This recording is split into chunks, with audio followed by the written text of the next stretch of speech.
Hey guys, what's up? Welcome back to Dragon Ball Nation. Now today I'm going to be giving you guys my episode 49 review of Dragon Ball Super.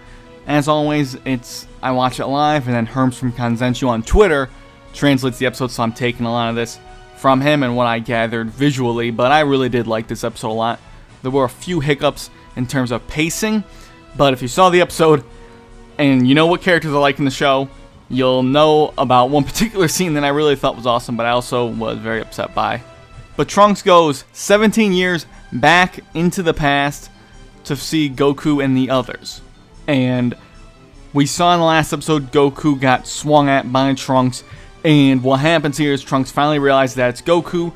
Goku is what I didn't think of, actually. I should have crossed my mind. And I'm glad they actually brought this up, because it could have been totally passed off as, Toei or Toriyama, depending on how the outline's written, of course, for the anime and the manga, forgetting things and stuff. But they do mention that Trunks last saw Goku was dead against Cell, so he assumes Goku's still dead. So when he sees Goku in this episode, that even makes more sense for that trigger to happen of him seeing Goku and not understanding that it is the present time Goku, maybe thinking it is Black again, because Goku's supposed to be dead in his mind even in the present time. So I thought that was nice that they even brought that up and mentioned it and kept that type of consistency going. That's really nice to see, especially in Dragon Ball, because it's a very inconsistent show. Bulma lets everyone know that this Trunks is basically the future version of the kid Trunks, although it is a different timeline. So if you're one of those two people out there that still think that it is the future Trunks that we have here is the Trunks from the main timeline, our Dragon Ball Super and Boost Saga timeline, it's not, and there's also more stuff in the episode to really follow up on that. And here's really probably the biggest problem with the episode. It's not anything major. There wasn't really any major issues in here. It's just minor stuff. Trunks talks to Vegeta, says father, and the Pilaf gang really tries to, go on about like, oh, ooh, this is scandalous. Oh, this is so, interesting and spicy and dramatic. And it completely messed with the pacing and the flow, because Trunks was pretty much on his knees crying, basically, well, we didn't actually see tears, at least from what I remember, but, he's on his knees, basically like, oh, mother, you're here, and all this stuff, and then you see the Pilaf gang going and doing their shenanigans, and I love the Pilaf gang, but it was definitely out of place to even have that scene there, at least at that point in time. Now, later on, we do see that Beerus finds out, and we kind of figure out that, he used time travel, and Beerus wants him to destroy the time machine, and Trunks is there begging, in a comedic way, to not have him destroy the time machine.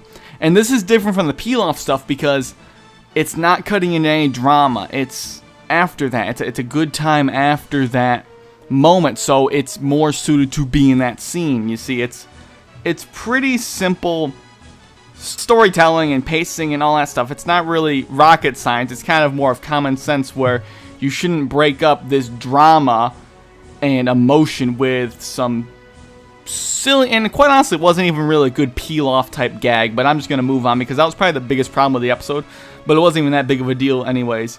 So Bulma gives Beerus and Whis a sausage, because Beerus wanted a food he's never tasted before, otherwise he was going to destroy the time machine. So they had a sausage, and there was a whole hubbubaloo, or whatever the hell you want to call it, whole lot of nonsense going on with the sausage, and everyone was going on about the sausage. I mean, sausage is good, but it ain't that good.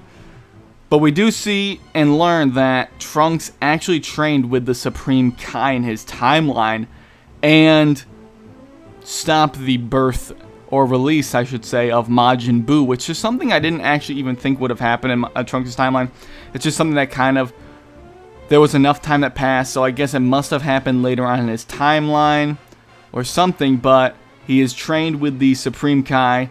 Trunks can go Super Saiyan 2, as we saw later in the episode. I'm saying that much right now, because in the flashback, this is the part that I really liked a lot, we see Deborah.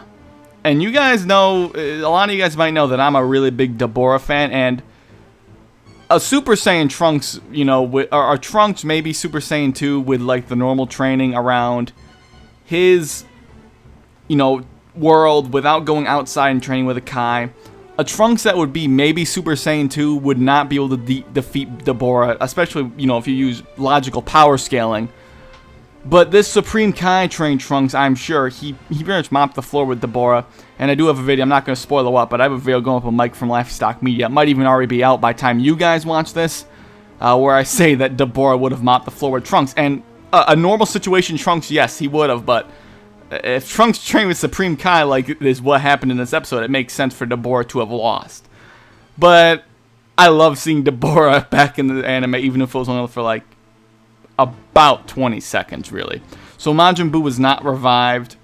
It's also revealed that Trunks says that Black came a year before he went back to the past. So 1 year before he just saw Trunks in episode 47, I should say. That's when Black arrived, and he said that he would destroy the human race for the sake of justice. That's very interesting, and I don't know what that means, and I can't even begin to speculate, because guess what? There's literally no leads to go on, I don't think, for this. I don't think it's a Makaoshin now, though. I really don't. That Makaoshin theory, there's supposed to be evil Kais. There's just something... I mean, sure, you could be evil and think, you know, this is for justice. I'm really not sure. It's very reminiscent of what we saw with Hachiyak, with Baby. I'm not saying it's Tuffle. I'm not saying it's Tuffle at all. I'm just saying it's very bizarre to see this, and I'm very, very interested in where this is going. That's all I can say. But there's a note where future Bulma wants the present time Bulma to build a time machine so Goku and Vegeta can go and fight Black. Trunks lets everyone know about this enemy. There's still not a lot known about Black or Black Goku, whatever you want to call him. But it's interesting to have the future Bulma want present time Bulma to build a time machine when she's all you really would need is fuel, right? Because they already have the time machine right there. We saw that she was already working on fuel. Obviously, future Bulma doesn't know present time Bulma's working on a fuel source, but still, you know, present time Bulma's basically already in the process of having all this stuff done. But in order to gauge himself against Black, Goku asked Trunks to spar with him, and Trunks does go Super Saiyan 2.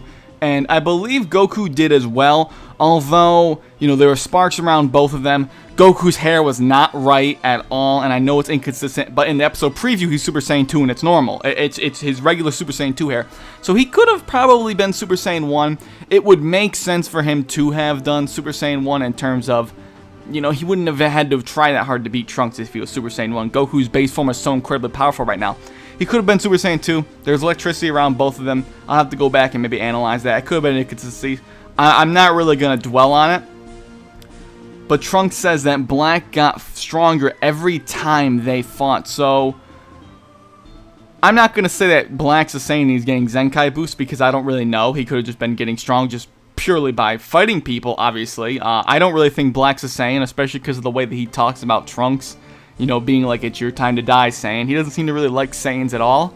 But Trunks is unaware of Super Saiyan 3. Goku uses Super Saiyan 3 against Trunks and mops the floor with him. Absolutely does. And it's cool to see Super Saiyan 3 back, but based on what Toriyama was saying in an interview after Battle of Gods, Goku wasn't even supposed to really use it. I mean, he said Goku and Vegeta probably won't use it, and from what me and Mike kind of thought, we kind of think that, like, Goku Super Saiyan 1 taps into that whole multiplier of Super Saiyan 2 and 3. That's what we theorize. We don't know for sure. It's just a theory. Apparently, that's probably not what it's going to be, otherwise, unless, you know, he's just showing off Super Saiyan 3. But, again, he goes Super Saiyan 2 in the next episode preview, and there's wouldn't be any reason other than to make him stronger, honestly. But it just seems very odd to me to have that in there, if that makes any sense.